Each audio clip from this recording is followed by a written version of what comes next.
So let's talk about the role of a sound engineer. And I think there's three main things or goals that we're trying to accomplish here as a sound engineer. So let me go through them here. The first one here is that our goal is to amplify our talent or speakers on the stage to be heard clearly and effectively. Pretty big, easy one to understand, right? We want to make sure that our talent or whoever it is that we're trying to focus our audience on is being heard clearly and effectively. Second, facilitate a distraction-free environment by directing attention to who or what is on stage that needs to be heard. Now, I want to break that part into two statements here. Facilitate a distraction-free environment. That's something that we don't have full control over as sound engineers, but we sure do have our way of influencing that. So I don't want this to be like, well, we got to make sure the room is perfectly dark and that, no one's talking, no flash photography, no one dancing in the streets or whatever. Like that's not what we're focusing on here. What we're focusing on is using our sound console and our tools at our disposal to make a mix that is not distracting or causing our audience to go, okay, why does it sound like that? Or why am I looking at the guitar player, but I don't hear what they're playing? And I hear this vocalist over here who's the background vocalist, but they're not leading the song.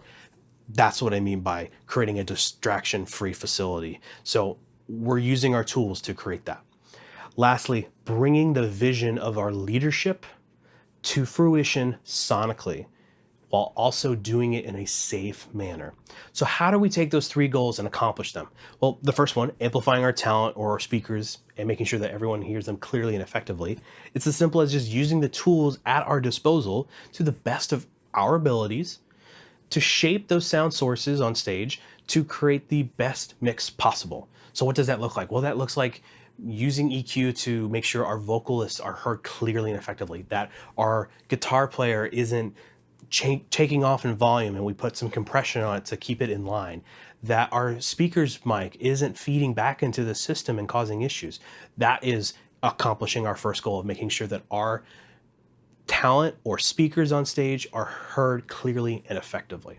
Second, facilitating a distraction-free environment. I kind of talked about this already, but we can use the tools that we have to amplify only what is heard and needed to be heard on our stage at any given moment and eliminate possible problems such as feedback. So what I'm talking about is basically highlighting whoever needs to be highlighted, and whoever doesn't need to be highlighted, we're not drawing attention to them. So if it's the middle of the first verse of a song and there's this, and the guitar player is really not having a great day and they decide to go off on their own and start playing a really rhythmic part that just is not really helping keep focus with what the lyrics are saying in that first verse, let's pull them down and let's tuck them back in the mix a little bit until it's time for them to shine again.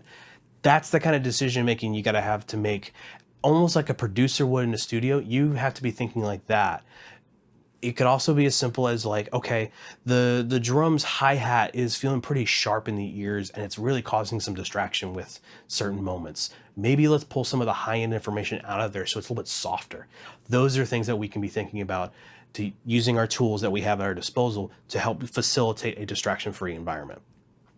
Lastly, bringing the vision of our leadership into fruition sonically and doing it safely. So we coordinate with our leaders and work in relationship, and that's the key word here, relationship. Work in relationship with them to bring to life their vision using the tools we have. So let's talk about relationship for a quick second. We're going to talk about even more of this in the next video.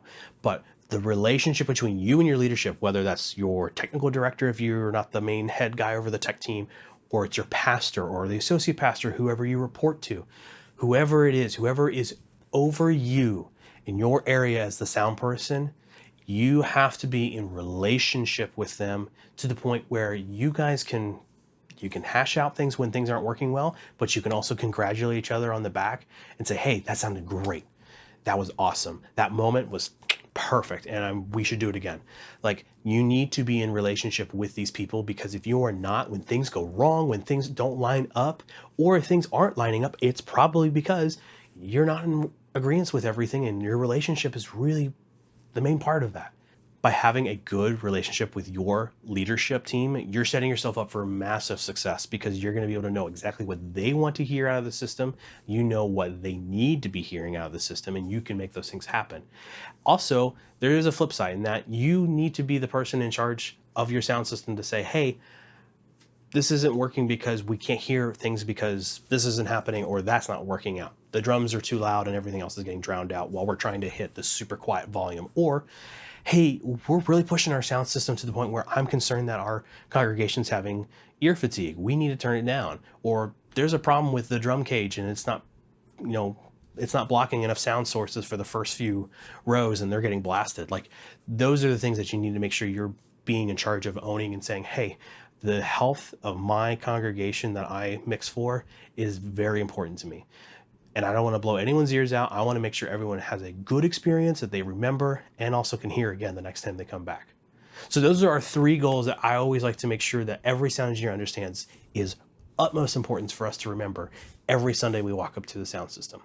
All right, so let's go to the next lesson here. We're going to talk about leadership and how you need to be in a really good relationship with them. We just talked about that just a moment ago, but I want to go a little bit further in that conversation. So let's go to the next video.